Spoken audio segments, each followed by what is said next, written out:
सो हम लोग अपने ASP.NET के वेब डेवलपमेंट की क्लास को कंटिन्यू कर रहे हैं। और हम लोगों ने अभी तक जहाँ तक प्रोजेक्ट बनाया था, तो हमारा जो हॉस्पिटल सोल्यूशन की ऐप थी उसमें हम लोगों ने सबसे पहले 3 टेबल्स बनाए थे अपने डेटाबेस में। तो हमारा ये डेटाबेस है, जिस डेटाबेस में हमारे पास ये हॉस्पिटल DB है और इसमें ये टेबल है। तो हमने डॉक्टर्स, OPD बुकिंग और पेशेंट, इन नाम के 3 टेबल्स बनाए थे। जो हमारे डॉक्टर्स टेबल था उसको अगर हम सेलेक्ट करें तो हमारे पास आ रहे थे कुछ 2 डॉक्टर्स के रिकॉर्ड जो हमने ऐसे ही टेस्ट के लिए इंसर्ट किए थे।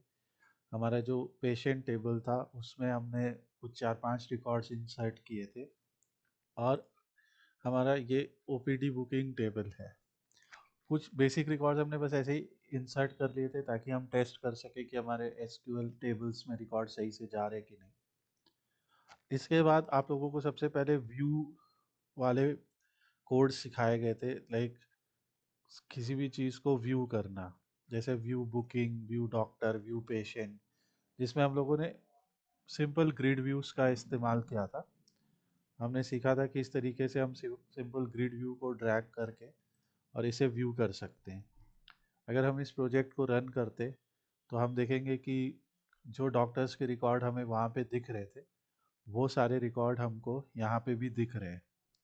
इसके बाद इसी में अगर हम व्यू पेशेंट करें तो यहाँ से पेज का नाम हम लोग उठा लेते हैं सोल्यूशन एक्सप्लोरर में से। तो व्यू पेशेंट्स, सो अगर हम व्यू पेशेंट्स करेंगे तो आप देखेंगे जो पेशेंट्स आ रहे थे वो सारे यहाँ पे दिख रहे हैं। और व्यू बुकिंग्स करेंगे तो जो भी बुकिंग्स आ रही है वो दिखेंगी। और इन सब की हम लोगों ने स्टाइलिंग वगैरह की थी। नाउ इसके बाद हम लोगों ने लास्ट क्लासेस में ऐड पेशेंट भी सीखा था कि किस तरीके से एक फॉर्म ऐसा बनाया जाए जिस फॉर्म में first name, last name, date of birth सब कुछ भरा जाए और वैल्यू हमारे डेटाबेस में इंसर्ट हो रही थी। ये पिछली क्लास में पूरा समझाया गया था जो .NET की हमने की थी। यहाँ पे एक ड्रॉप डाउन लिस्ट थी क्योंकि हमारे डेटाबेस में जहाँ पे हमें पेशेंट का जेंडर फिल करना है तो उस केस में मेल, फीमेल या अदर जेंडर कोई भी आ सकता है। तो हमने यहाँ पे एक ड्रॉप डाउन लिस्ट दी थी, पर ये ड्रॉप डाउन लिस्ट में जो वैल्यूज़ थी, नाउ लेट्स स्टॉप दिस। तो ऐड पेशेंट के केस में ड्रॉप डाउन लिस्ट में जो वैल्यूज़ थी वो सारी वैल्यूज़ हमने यहाँ पे मैनुअली ही फिल की थी। हमने ASP लिस्ट आइटम का यूज़ किया था और ये डायनेमिक नहीं है, ये स्टैटिक वैल्यूज़ है जो हमने यहाँ पे फॉर्म के अंदर ही रखी हैं। These are select and options, right. Select tag में ऑप्शंस हमने यहीं पे भरे थे। पर आज जो आप लोग सीखेंगे वो ये है कि हम पहले इस पेज को देखते हैं, इंसर्ट बुकिंग, राइट। सो आज हम लोग बहुत बेसिक ओवरव्यू लेने वाले हैं इस पूरे कोड का। अगर हम इसको व्यू इन ब्राउज़र करते हैं तो यहाँ पे भी आपके सामने कुछ ड्रॉप डाउन लिस्ट आ रही है। पहले तो इसे ड्रॉप डाउन लिस्ट जो हमें दिख रही है, जिसे हम ड्रॉप डाउन लिस्ट कह रहे हैं, इसमें हमें पेशेंट के नाम नज़र आ रहे हैं। Rajat, Anand, M Mohan, test, doctor H Asthana, B Sinha. तो ये जो नाम आ रहे हैं ये ड्रॉप डाउन लिस्ट के अंदर, सो ये सारे नाम हमारे डेटाबेस से आ रहे हैं। देखिए, रजत M, आनंद M, मोहन, टेस्ट, राइट। तो ये जो जितने भी नाम आ रहे ये सारे नाम हमारे वहाँ से आ रहे, तो इसलिए ये डायनेमिक ड्रॉप डाउन लिस्ट है। और आज हम लोग सीखेंगे कि किस तरीके से ASP.NET में जो C# का हमारा कोड होता है उस C# के कोड के ज़रिए हम लोग पहले स्टेज में ड्रॉप डाउन लिस्ट में वैल्यूज़ को दिखाएं और डेट फील्ड और टाइम फील्ड और एक टेक्स्ट फील्ड यूज़ करें। तो लेट से हम यहाँ से एक पेशेंट का नाम चुनते हैं जॉन डो और डॉक्टर सुनते हैं B सिन्हा। हम कहते हैं कि मान लीजिए ये 25 तारीख की बुकिंग कर रहे हैं, ये बुकिंग डेट है जिस दिन उन्होंने बुक किया, और ये विजिट करेंगे डॉक्टर को 26 तारीख को। ये विजिट करेंगे 11:15 पे। तो ये सारा आ गया। और इनको सिम्टम्स, मान लीजिए इनको पेन है, मैं ऐसे ही लिख दिया, कहीं हेड एक है या समथिंग, और जैसे हमने क्या इंसर्ट हो गया रिकॉर्ड, आफ्टर इंसर्ट मैंने सिखाया था किस तरह से क्लियर कर सकते हैं। पर अब अगर हम व्यू बुकिंग कर लें या हम व्यू बुकिंग पे रीडायरेक्ट भी कर सकते हैं, तो व्यू बुकिंग करें तो आप देखेंगे ये जो अभी हम लोगों ने लास्ट वैल्यू रखी, यहाँ पे हमें पेशेंट आईडी, डॉक्टर आईडी ये सब दिख रहा है, तो ये हम लोगों का यहाँ पे आ गया।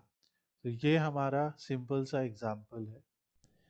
नाउ यहाँ पे भी जो हमारी टेबल आ रही है व्यू बुकिंग की, तो इसको भी हम अपने हिसाब से इसको सही कर सकते हैं। यहाँ पे हमारा ग्रिड व्यू आ रहा है और इसको हमने सिखाया था कि जो क्लास है वो, जैसे हम HTML में क्लास देते हैं तो हम इसको क्लास दे सकते हैं टेबल, और टेबल स्ट्राइप्ड। तो इससे जो होती है हमारी, जो ये ग्रिड व्यूज़ होते हैं वो अच्छे से दिखने लग जाते हैं। इसमें जैसे आपने व्यू डॉक्टर्स में देखा था, class is equal to table stripe responsive etcetera, आप ये बना सकते हैं। तो अब जब हम इसको लोड करेंगे तो ये थोड़ी सी बेटर दिखेगी table as compare to previously, और यहाँ पे आप देख सकते हैं। सो ये सारा कुछ हम लोग पहले सीख चुके हैं। अब आज हम लोग इंसर्ट के केस में, तो हम लोग का आज का पर्पस क्या है कि हमने एक फॉर्म ऐसा सीखा जिस फॉर्म में हमने एकदम स्टैटिक वैल्यूज के साथ में इंसर्ट किया रिकॉर्ड। यहाँ पे हमने सिर्फ स्टैटिक वैल्यूज इंसर्ट की और रिकॉर्ड इंसर्ट हो गया। दूसरा आज हम लोग जो सीख रहे हैं वो ये सीख रहे हैं कि ये कंसेप्ट लगभग वही है, पर जब हम इंसर्ट बुकिंग की बात कर रहे हैं तो इंसर्ट बुकिंग में हमारे पास डायनेमिक ड्रॉप डाउन लिस्ट आ रही है। तो इसको करने के लिए सबसे पहले हम एक टेस्ट पेज बनाते हैं ताकि हम स्टेप बाय स्टेप समझ सके हमने किया क्या। तो एक ऐड न्यू आइटम करते हैं और यहाँ पे हम web form with master page करते हैं जो हमने पहले से किया है, और इसको लिखते हैं dynamic DDL test, dynamic drop down list test dot ASPX। यहाँ पे साइट मास्टर करते, ओके कर देते हैं। हमारे पास एक एम्प्टी पेज आ जाएगा dynamic drop down list test नाम से, और अभी इस पेज को अगर हम व्यू इन ब्राउज़र करेंगे तो हमें कुछ भी नहीं दिखाई देगा वहाँ पे, क्योंकि अभी भी इस पेज में कोई कोड ऐसा लिखा ही नहीं है। ये देखिए ये एम्प्टी है। अब इस पेज में हम अगर जो है यहाँ से एक डायनेमिक ड्रॉप डाउन लिस्ट ले लेते हैं, तो यहाँ से हम लोग एक ड्रॉप डाउन लिस्ट ले लेंगे, ड्रॉप डाउन लिस्ट। तो यहाँ पे जब आप ड्रैग करेंगे तो इस तरीके से लिख के आएगा ASP ड्रॉप डाउन लिस्ट, और उस ड्रॉप डाउन लिस्ट की एक ID यहाँ पे लिख के आ जाएगी हमारे पास। ठीक है, अब ये बिल्कुल एम्प्टी ड्रॉप डाउन लिस्ट है। ठीक इसी तरीके से हमने जो हमारा इंसर्ट बुकिंग पेज है उसमें भी देखिए एक हमने ड्रॉप डाउन लिस्ट लिखा है। इस ड्रॉप डाउन लिस्ट में हम लोग एक एम्प्टी, एक पहला लिस्ट आइटम जोड़ देंगे। पहला लिस्ट आइटम ये होगा कि जो हमारी ड्रॉप डाउन लिस्ट है इस टैग को एक्सपेंड करेंगे, इसका ओपनिंग और क्लोजिंग टैग है, और यहाँ पे हम लिख देंगे। दूसरा जब हम, तो हम यहाँ पे लिख देंगे सेलेक्ट पेशेंट, यानी कि अब इस ड्रॉप डाउन लिस्ट में सिर्फ एक वैल्यू आएगी, वो है सेलेक्ट पेशेंट। और अब जैसे ही हम इसे यहाँ पे जाके रिलोड करेंगे तो आप देखेंगे एक ड्रॉप डाउन लिस्ट आ गई और इसमें लिख के आ रहा है सेलेक्ट पेशेंट। अब अभी तक ये ड्रॉप डाउन लिस्ट जो है डायनेमिक नहीं है, ये स्टैटिक है, सिर्फ एक ड्रॉप डाउन लिस्ट है। तो हमने क्या किया, एक पेज बनाया, उस पेज में इधर से एक ड्रॉप डाउन लिस्ट को हमने ड्रैग किया, और इस ड्रॉप डाउन लिस्ट में हमने सिर्फ एक ASP लिस्ट आइटम को ऐड कर दिया। जो लिस्ट आइटम होता है वो बेसिकली कि इस ड्रॉप डाउन लिस्ट में ये हमने लास्ट वीडियो में भी पढ़ा था। तो ये एक चीज़ हो गई। ठीक है, अब इस ड्रॉप डाउन लिस्ट के, ये अगर हम इस ड्रॉप डाउन लिस्ट में कुछ वैल्यू दिखाना चाहते हैं तो हम लोग क्या करते हैं, यहाँ से अपना जो C# पेज होता है हमारा, ठीक है, जैसे आप ये देख सकते हैं, तो C# पेज में हम लोगों को एक फंक्शन लिखना पड़ेगा, लोड पेशेंट, फॉर एग्जांपल ये पेशेंट की ड्रॉप डाउन लिस्ट है, तो इसके लिए हमें लिखना पड़ेगा लोड पेशेंट। ठीक है। जब कभी भी आप एक ड्रॉप डाउन लिस्ट बनाते हैं तो उसको आप आईडी ऐसे देते हैं, DDL पेशेंट। अगर यहाँ पे आप पेशेंट के रिकॉर्ड दिखाना चाहते हैं, आप दिखा सकते हैं DDL डॉक्टर, अगर आप डॉक्टर के रिकॉर्ड दिखाना चाहते हैं। जब कभी आप एक ASPX पेज बनाते हैं तो उस ASPX पेज के साथ में एक ASPX.CS पेज भी बन जाता है। तो ये हमारा ASPX पेज है, और इस ASPX पेज के साथ में बैकएंड में एक CS पेज भी बन गया है। ठीक है। और ये CS पेज जो है, हम यहाँ पे इसमें हम ये फंक्शन कॉपी कर देते हैं। तो इस फंक्शन में हमने क्या क्या किया अभी सब समझेंगे। सबसे पहले हम इस फंक्शन के लिए जो नेसेसरी लाइब्रेरीज है, जब भी हम कुछ इंसर्ट, अपडेट या एसक्यूएल के साथ हम काम करते हैं, तो हम system dot data dot SQL client और system डॉट कन्फिग्रेशन, इस दो नाम के हम लोग फाइल, दो नाम के नेम स्पेसेस को लेके आते हैं, system dot data dot SQL client और system डॉट कन्फिग्रेशन। अब जो हमने यहाँ पे लिखा है लोड पेशेंट, आपको लास्ट वीडियो में मैंने पूरा सिखाया था ये स्टेप, कि स्ट्रिंग, कनेक्शन स्ट्रिंग आप जब बनाते हैं तो कनेक्शन स्ट्रिंग में आप कॉन्फ़िगरेशन मैनेजर का यूज़ करके जो कनेक्शन स्ट्रिंग आपने अपनी वेब कॉन्फ़िग फाइल में सेव कर रखी है, ये हमारी वेब कॉन्फ़िग फाइल है। इस वेब कॉन्फ़िग फाइल में जो हमने कनेक्शन स्ट्रिंग सेव कर रखी है, जिससे हमारा डेटाबेस एसक्यूएल एक्सप्रेस में कनेक्ट हो रहा है, हॉस्पिटल डीबी, ये लास्ट वीडियो में पूरे समझाया गया था। तो वो कनेक्शन स्ट्रिंग जो है यहाँ से हमारी कॉल हो जाएगी, और दूसरे केस में हम अपनी एसक्यूएल कमांड लिखेंगे। तो इधर 4-5 दिन से हम लोग बहुत सारे एसक्यूएल कमांड सीख रहे थे, तो ये आपकी समझ में आएगा। तो ये हमारी क्वेरी है। क्वेरी क्या है? Select patient ID comma concat first name last name. Concat का मतलब जो पहला नाम है और जो लास्ट नेम है उनको कॉन्कैट कर दीजिए, उनके बीच में स्पेस ले आइए। तो अगर हम इसको अलग से सिर्फ एसक्यूएल में चला के देखते, तो जैसे ये हमारा पेशेंट टेबल है, राइट? तो इसमें अगर हम लिखते हैं select patient ID concat, concat मतलब देखिए, जो पेशेंट टेबल है, वो पेशेंट टेबल के अंदर जो हमारी वैल्यूज़ लिखी गई हैं, वो फर्स्ट नेम और लास्ट नेम अलग अलग लिखा गया है। कॉन्कैट का मतलब होता है फर्स्ट नेम स्पेस और लास्ट नेम। इसके अंदर हमने 3 पैरामीटर से आर्गुमेंट्स दिए, इन तीनों को आपस में जोड़ दो, first name space last name, और इसे एज फुल नेम करो। तो ये एलियस भी मैंने आपको सारे क्लासेस में बताया कि एलियस के तरीके से उठा सकते हैं। और जब इसे एग्जीक्यूट करेंगे तो देखिए, इससे हमारे पास दो कमांड्स आएंगे, पेशेंट आईडी और फुल नेम। पेशेंट आईडी और फुल नेम आएगा, और इस पेशेंट आईडी और फुल नेम को हम ड्रॉप डाउन में शो करेंगे। तो यही हमने यहाँ पे क्वेरी चलाई है। तो पहले आपको समझ में आ जाएगा कि इस क्वेरी से रिजल्ट क्या आ रहा है। रिजल्ट आएगा एक पेशेंट आईडी और फुल नेम। ओके, नाउ ये भी सेम वही कमांड है जो हमने लास्ट में सीखा था, using SQL connection con is equal to new SQL connection. तो पहले तो हमने कनेक्शन स्ट्रिंग से उस डेटाबेस को, उस डेटाबेस के साथ एक कनेक्शन इस्टेब्लिश कर लिया। फिर हमने अपनी एसक्यूएल क्वेरी चलाई, लिख ली क्वेरी, और अब हम एसक्यूएल कनेक्शन इस्टेब्लिश कर रहे, एक कनेक्शन बना रहे उस कनेक्शन स्ट्रिंग से जो हमने ऊपर बनाया। फिर यूजिंग एसक्यूएल कमांड cmd, ये सारा कोड आप लोग जब 2-4 बार लिख के देखेंगे तब आपको याद होगा। तो यूजिंग एसक्यूएल कमांड cmd से न्यू एसक्यूएल कमांड चलाए, जिसमें क्वेरी और कनेक्शन हमें पास करना होता है। जैसे एसक्यूएल कनेक्शन में आप एक कनेक्शन स्ट्रिंग पास करनी होती है, और एसक्यूएल कमांड में आपको क्वेरी और कनेक्शन पास करना होता है। फिर आप लिखते हैं कनेक्शन को ओपन करते हैं, कि अब हम एसक्यूएल कनेक्शन को ओपन कर रहे हैं।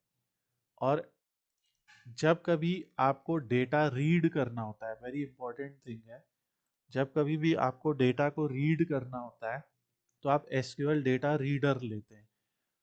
अगर हम इंसर्ट करते हैं रिकॉर्ड को, जैसे लास्ट केस में हमने किया था, तो इंसर्ट करते वक्त हमें डेटा रीड नहीं करना होता है। इंसर्ट करते वक्त हमको सिर्फ इंसर्ट कर देना होता है। पर जब हम सेलेक्ट कमांड चलाते हैं तो सेलेक्ट कमांड में डेटा प्रिंट होके हमारे पास आता है, तो इसे हम एसक्यूएल डेटा रीडर में सेव करते हैं। तो एसक्यूएल डेटा रीडर रीडर, और कमांड में हम लिखते हैं एग्जीक्यूट रीडर। कि जो हमारी कमांड क्या है, हमारी कमांड है ये सेलेक्ट स्टार फ्रॉम टेबल। तो यहाँ पे सेलेक्ट पेशेंट आईडी और first name last name from patient, ये हमारी कमांड है। ये कमांड एग्जीक्यूट होगी। अब जो ड्रॉप डाउन लिस्ट है, ये कहीं पे आप लोग नोट बनाना शुरू करेंगे। ड्रॉप डाउन लिस्ट में हमारे पास 4 डिफरेंट डिफरेंट टाइप के प्रॉपर्टीज है। ठीक है, पहली है डेटा सोर्स। तो मैं इसको अलग से उठा लेता हूँ। 3 प्रॉपर्टीज हमें याद रखनी है। सो पहली चीज़, ये डीडीएल पेशेंट क्या है, ये उस ड्रॉप डाउन लिस्ट की आईडी है जो अभी हम लोगों ने बनाई। डीडीएल पेशेंट, तो हम लिखेंगे डीडीएल पेशेंट का जो डेटा सोर्स है वो, मतलब डेटा कहाँ से आ रहा है, डेटा रीडर से आ रहा है।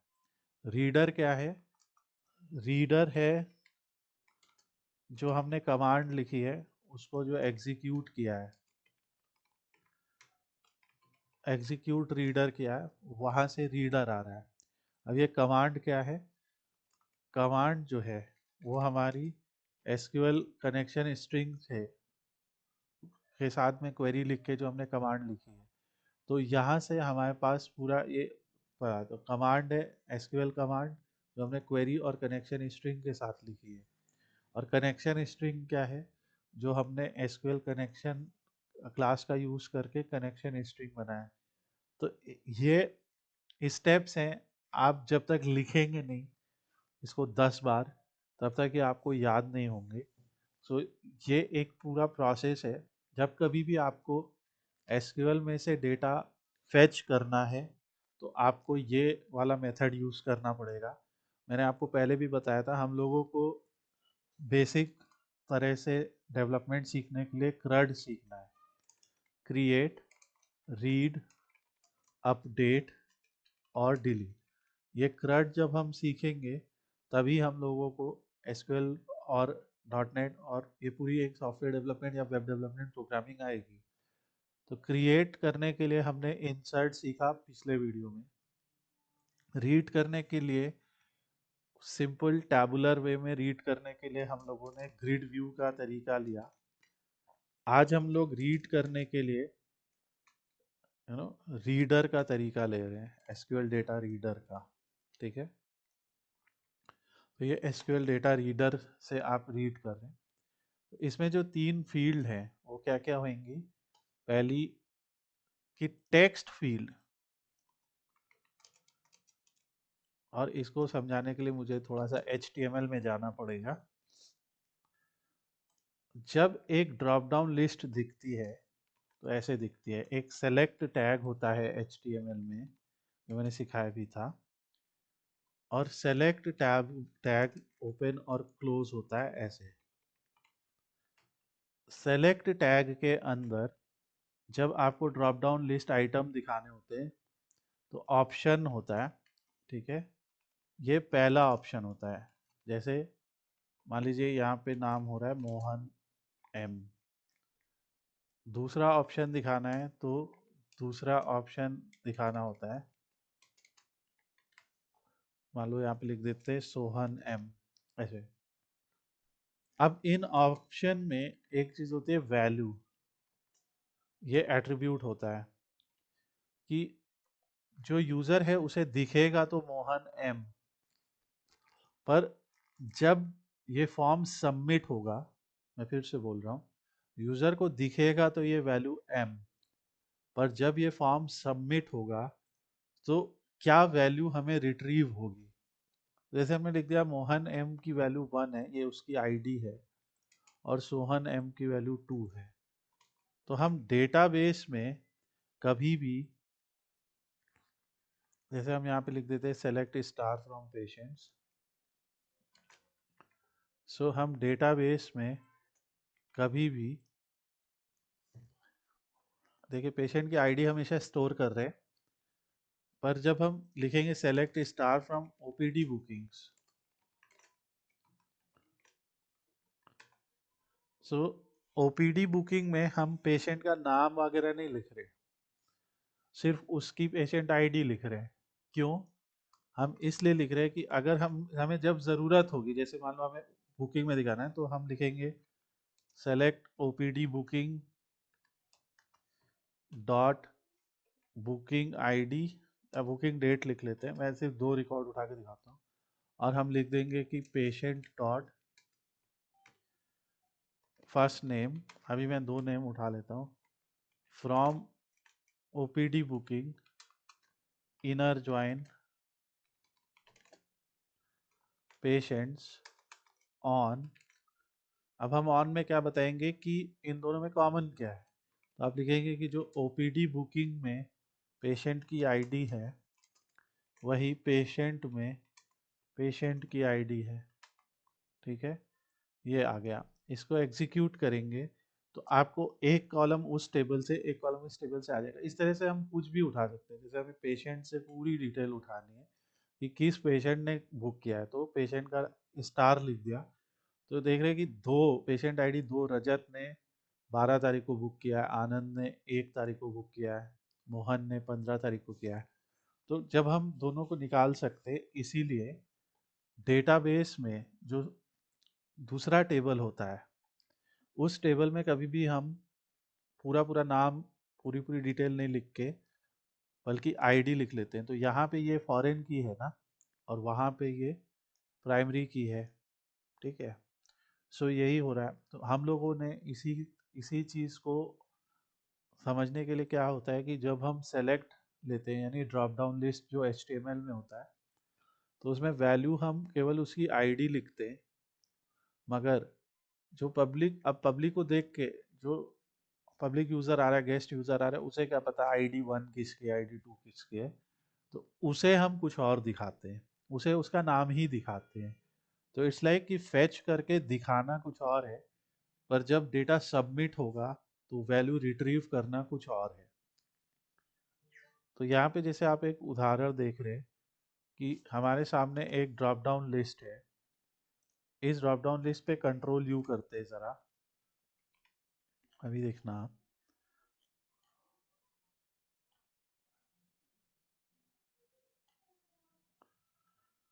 कहाँ चला गया। हम इंस्पेक्ट कर लेते हैं, ये आ रहा है सेलेक्ट, ये देखिए ऑप्शन वैल्यू आ रहा है, राइट। यहाँ पे देखते हैं, देखिए जब हम इंस्पेक्ट करते हैं तो सेलेक्ट है, जब सेलेक्ट को एक्सपेंड करेंगे तो ये देखिए ऑप्शन वैल्यू 2 रजत एम। तो पब्लिक को क्या दिख रहा है, रजत एम ही दिख रहा है, पर इसकी वैल्यू जो डेटाबेस को जाएगी वो 2 जाएगी। ओके, तो ये बहुत इंपॉर्टेंट चीज़ है। तो यूज़र एक्सपीरियंस के लिए हम ऐसा लिख देते हैं, please give me a minute. So in simpler words, हमारा जो सेलेक्ट बॉक्स होता है, वो सेलेक्ट बॉक्स पे सिंपली हम जब यूज़र को जो शो करते हैं वैल्यू, वो अलग होता है, और जो वैल्यू डेटाबेस में जाता है वो अलग होता है। तो वही यहाँ पे हो रहा है कि डेटा टेक्स्ट फील्ड, कि आप टेक्स्ट में क्या दिखाएंगे। टेक्स्ट में हम क्या दिखाएंगे, फुल नेम। हम लोगों ने अभी एक यहाँ पे क्वेरी की, और उस क्वेरी में हमने लिखा कि सेलेक्ट पेशेंट आईडी, और उसका जो फर्स्ट नेम लास्ट नेम है उसे एज फुल नेम बताओ। तो यही फुल नेम हमने यहाँ भर दिया। हमने कहा टेक्स्ट फील्ड में ये दिखाओ ड्रॉप डाउन लिस्ट की, और ड्रॉप डाउन लिस्ट की जो डेटा वैल्यू फील्ड है, मतलब वही अभी जो मैंने दिखाया ना, तो उसकी वैल्यू फील्ड है, उस वैल्यू फील्ड में पेशेंट की आईडी दिखाओ, जो यहाँ से उठाई। तो इसीलिए आपने 2 चीज़ें उठाई, और टेक्स्ट में वो दिखा दिया और वैल्यू में ये दिखा दिया। और फाइनली आप लिखते हैं DDL patient dot data bind कि जो ये ड्रॉप डाउन लिस्ट है इसमें आप डेटा बाइंड कर दीजिए, बेसिकली जो जो डेटा आ रहा है वो हम उसमें फिल कर दे रहे हैं। तो इसीलिए जब यहाँ पे हमें ड्रॉप डाउन लिस्ट दिखती है तो उसमें सारे पेशेंट दिख रहे हैं, तो आपके नाम दिख रहे हैं, पर अभी जैसे मैंने दिखाया इंस्पेक्ट करके कि जो यहाँ वैल्यू होगी ना, ये देखिए, तो वहाँ पे आपको ऑप्शन लेकिन दूसरे दिख रहे होंगे। इसीलिए जब अभी हमने एक पेशेंट का रिकॉर्ड यहाँ पे फिल किया तो उसकी आईडी यहाँ पे आई हमारे डेटाबेस में, ना कि उसका नाम आया। नाम चाहिए भी नहीं। नाम क्यों नहीं चाहिए? क्योंकि वो तो हम ज्वाइन क्वेरी लगा के इस तरीके से उठा ही लेंगे नाम, ठीक है। तो ये होता है इम्पोर्टेंट चीज़। तो ये हो गया हमारा। तो इस तरीके से क्या होगा, ये जो ट्रिक, छोटा सा ट्रिक है, इसके थ्रू आप किसी भी ASP.NET के एलिमेंट में उसकी प्रॉपर्टीज को सी शार्प के ज़रिए चेंज कर सकते हैं, उसके एट्रीब्यूट्स को सी शार्प के ज़रिए चेंज कर सकते हैं। तो ये इम्पॉर्टेंट चीज़ है। और अभी जो हमने पूरा ये एक्सरसाइज किया, इसके थ्रू क्या दिखेगा, ये दिखेगा, ठीक है। और यहाँ पे फिर फाइनली जो DDL पेशेंट डॉट आइटम है, वहाँ पे 0 नंबर पे, यानी सबसे पहले नंबर पे जो हमारा वेब यूआई लिस्ट आइटम है सेलेक्ट पेशेंट, वो आप लिख सकते हैं, ठीक है। ये यहाँ पे जो हमने लिखा है, तो अगर हम इसको रन करते अभी, तो आप देखेंगे कि वही यहाँ पे जो सेलेक्ट पेशेंट ऐसे दिखाई दे रहा है, ठीक है। तो ये एक छोटा सा केस है और इसी को ही हमने यहाँ पे दोहराया और ये पूरा हमने जो है उसमें लिखा है। तो जो हमारा इंसर्ट बुकिंग है, अब मैं इसका कोड आप लोगों को समझा देता हूँ। ये कोड अभी आप लोगों को सबको मिल जाएगा। हमारे इंसर्ट बुकिंग के कोड दो पार्ट में बना है, ऑब्वियसली हमेशा बनता है। एक हमारा जो इंसर्ट बुकिंग का यूआई है, यूआई में देखिए सबसे पहले हमने एक डिव लिया और इसमें एक ड्रॉप डाउन लिस्ट है जो DDL पेशेंट है। दूसरा हमने लिया जो दूसरी ड्रॉप डाउन लिस्ट है जो DDL डॉक्टर है, ठीक इसी तरीके से वो लिस्ट बनाई। तीसरा हमने लिया टेक्स्ट बॉक्स और इसका टेक्स्ट मोड डेट किया, यानी इसमें जो डेट दिखाई देगी आपको, ये डेट दिखाई देगी। फिर हमने इसका अगला ठीक इसी तरीके से एक और टेक्स्ट बॉक्स लिया, विजिट डेट, ये है TXT बुकिंग डेट, ये है TXT विजिट डेट। हम ये सब क्यों ले रहे हैं? क्योंकि हमें booking date, visit time, symptom, status, ये सब बनाना है।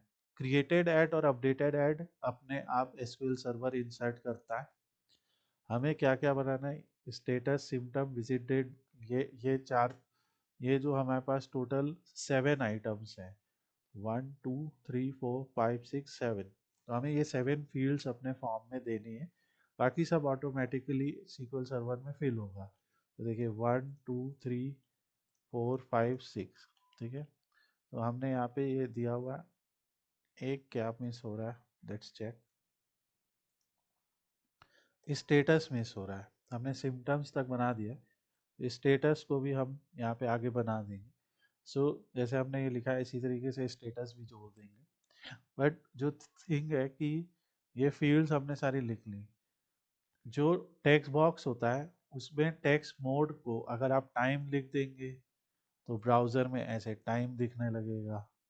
अगर डेट लिख देंगे तो ऐसे डेट लिखने लगेगा। अगर कुछ नहीं लिखेंगे तो ऐसा एम्प्टी आएगा, ठीक है। तो वही यहाँ पे हुआ है, कुछ भी नहीं लिखने पे जब हमने टेक्स्ट बॉक्स में कोई टेक्स्ट मोड नहीं लिखा है तो वो एम्प्टी आया। तो इस तरीके से ये आया।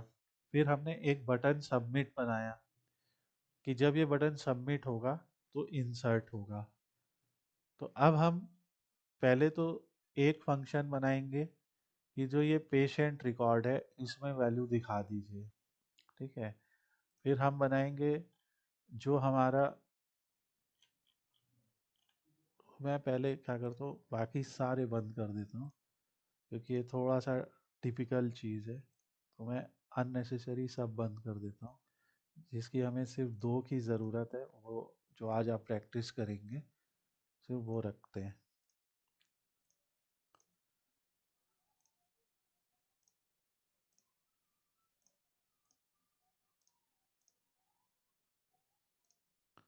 ये सारे पेजेस हमने लास्ट क्लासेस में बनाए थे।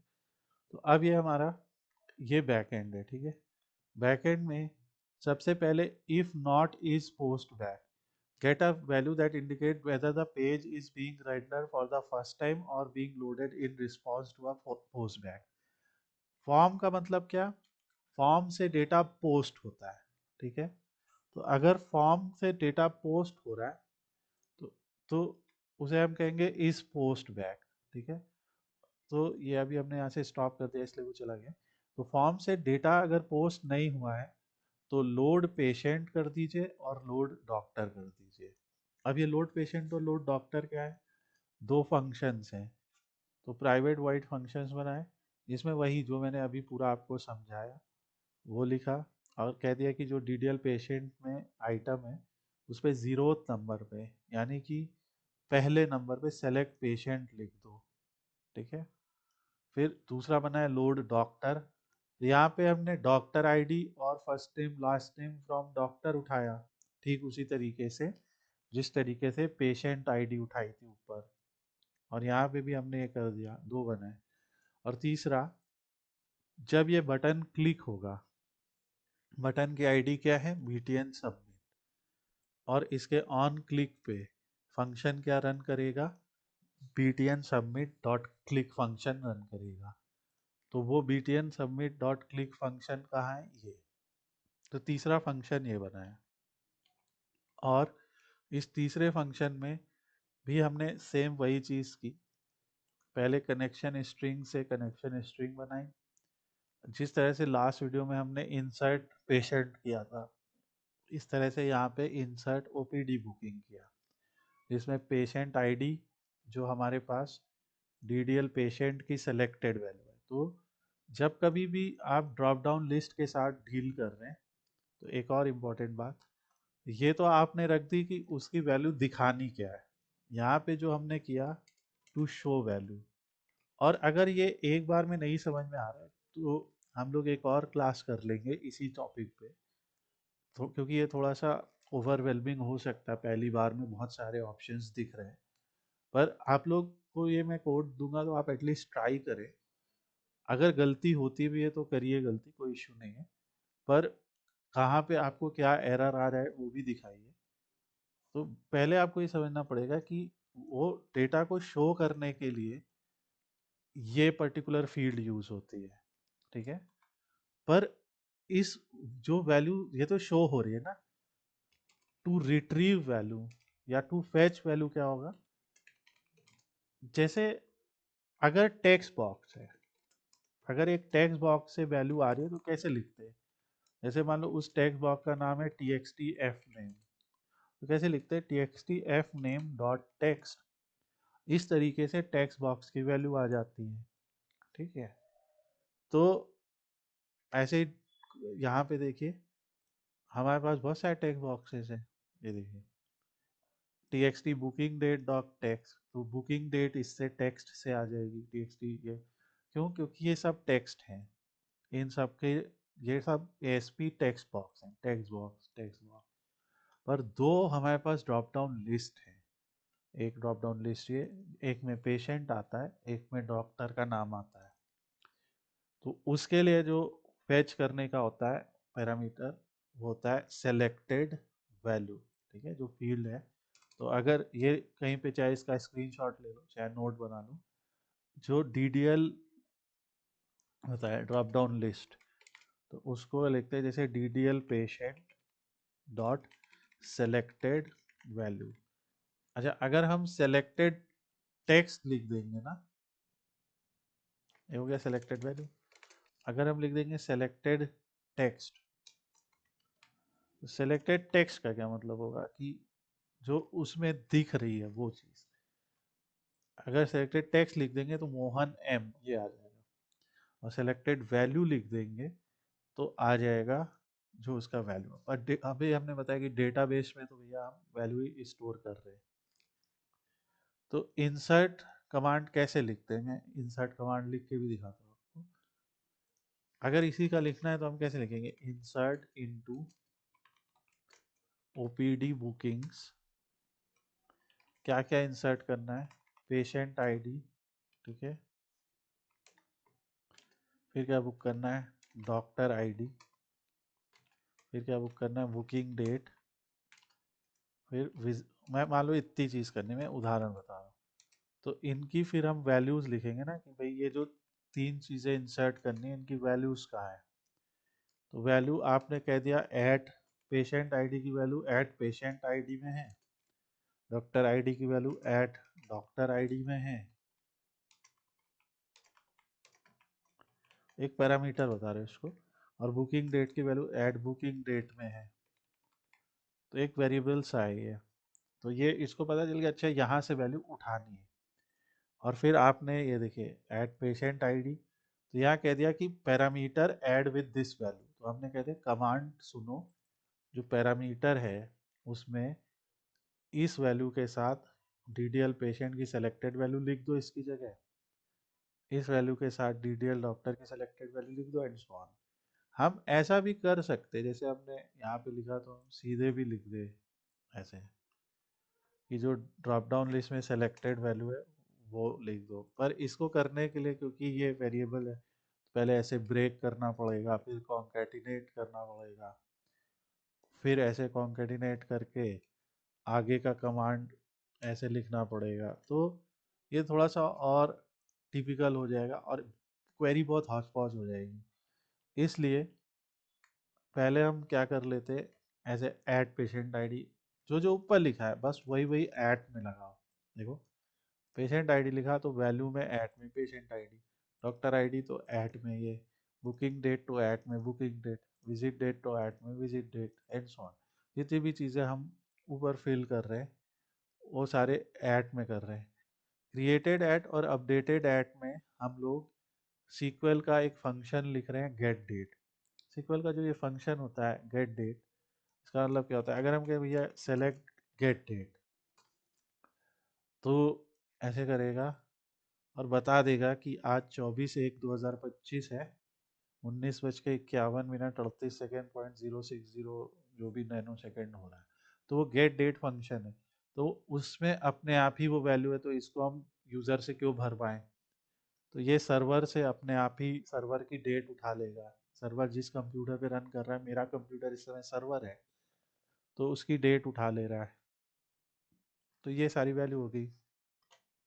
फिर 2 बार यूजिंग लिखा, एक बार लिखा यूजिंग एसक्यूएल कनेक्शन कनेक्शन, फिर यूजिंग एसक्यूएल कमांड कमांड। अगर आपको ये यूजिंग यूजिंग नहीं लिखना है, अगर मान लो तो ऐसे ये लेकिन बनाना ज़रूरी है, लेकिन ये इससे सेफ्टी बढ़ती है। तो हम ऐसे भी लिख सकते हैं कि एसक्यूएल कनेक्शन कौन ये होगा और एसक्यूएल कमांड ये होगा। तो ये लेकिन आपको अलग से बनाना पड़ेगा। यूजिंग के केस में आपको ये सिंपल सा सिंटैक्स है, पहले आपने यूजिंग का ब्लॉक यहाँ पे चालू किया, यहाँ ख़त्म किया, ये यूजिंग का ब्लॉक है पहले वाले। फिर एक नेस्टेड यूजिंग लगाया जिसमें आपने एसक्यूएल कमांड सीएमडी लिखा और कहा कि ये नया एसक्यूएल कमांड है। तो जो एसक्यूएल कमांड है वो पूछेगा कहाँ है कमांड, तो या तो ये पूरी जो कमांड है ये उसको बताओ यहाँ पे कि ये है मेरी कमांड। तो उसको एक बड़ी सी स्ट्रिंग को हमने एक वैल्यू में लिख लिया, एक वेरिएबल में लिख लिया, इसीलिए हमने वेरिएबल सीखे। वेरिएबल का काम क्या है, किसी वैल्यू को स्टोर करना जिसको आप बाद में कॉल करके उस वैल्यू की जगह यूज कर सकते हैं। तो बेसिकली ये जो लिखा है इसको हमने यहाँ पे स्टोर कर लिया और अब हम इसे बुला रहे हैं। और एसक्यूएल कमांड को उसको ये पता चल गया कि हम कमांड रन कर रहे हैं। कमांड कहाँ रन करें, कमांड रन होती है, पहले तो कमांड बताओ, दूसरा कि कहाँ रन हो, तो दूसरा इसे कनेक्शन स्ट्रिंग चाहिए होती है। कनेक्शन स्ट्रिंग कैसे बनती है, एसक्यूएल कनेक्शन कनेक्शन, नया एसक्यूएल कनेक्शन, ये क्लास है। तो ऐसे लिखा जाता है कि हम कह रहे हैं कि एसक्यूएल कनेक्शन नाम का एक ऑब्जेक्ट बना रहे हैं जो कनेक्शन स्ट्रिंग को लेके बन जाएगा, और ये वैल्यू यहाँ पे बन गई। और इसके बाद ये पूरा जब आप एग्जीक्यूट करेंगे, तो यहाँ से आपने कहा command open, command dot execute non query, तो ये हमारा btn सबमिट पे जाएगा। बटन के सबमिट पे पूरा ये कोड लिखा जाएगा, और बाकी सारा कोड आपके उस पे लोड पे जाएगा। तो ये हमारे कुछ एक कोड है। मैं अभी आज ये दोनों कोड आप लोग को शेयर कर देता हूँ, मैं ऑलरेडी कर दिया। ये दोनों के दोनों पेजेस के कोड आप लोग के पास हैं, और मैं एग्जैक्टली यहाँ से कॉपी करके भी अभी आपको व्हाट्सएप में शेयर कर देता हूँ, जो लोग लाइव ज्वाइन हुए हैं, ताकि आप लोग इसको कॉपी करके रख लीजिए, और बस इसको देख देख के ही आप बनाइएगा। आपको पहले पेज बना लेना है, और आपको कोड जो कॉपी करना है वो यहाँ से करना है, जो ये हेडिंग है, राइट। अगर बट मैं आपको सजेस्ट ये करूँगा कि आप देख देख के फील्ड्स बनाइए, तो अभी आपको अच्छे से आएगा। तो ये हमारा क्या है, इंसर्ट बुकिंग का पेज है। तो अभी मैं सब शेयर कर देता हूँ आपको, और ये सब ट्राई कीजिए और बताइए कि आपके केस में ये रन हो रहा है, नहीं हो रहा है। अगर नहीं हो रहा है तो क्या इशू आ रहा है। Thanks for watching.